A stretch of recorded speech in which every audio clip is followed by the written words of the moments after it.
This is research that is hot off the press, hasn't even been published yet. But Wow. what we're finding from interviewing millennials is that, in some sense, their biggest attitude about vehicles now is what they say, meh.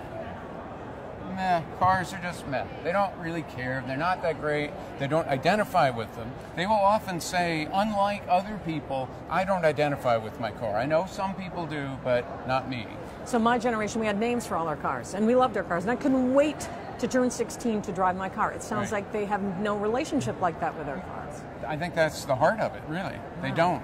And they don't really care if they ever own a car. If they do, it's utilitarian. They don't see it as a status symbol. They don't see it as exciting. They see it as more of a nuisance.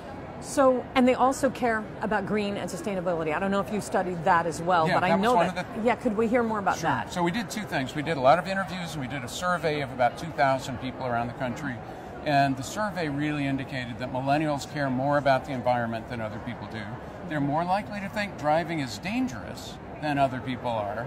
They're more likely to think that it has a high opportunity cost. They want to be doing something while they're getting somewhere. They want to be bicycling so they get exercise. Or they want to be reading while they're on public transit. Or they want to be using their phone or on social media. So they see a real trade-off in the driving process. You were talking to, because we're in Detroit, there were big wigs there with the auto industry who were right in that panel talking about this.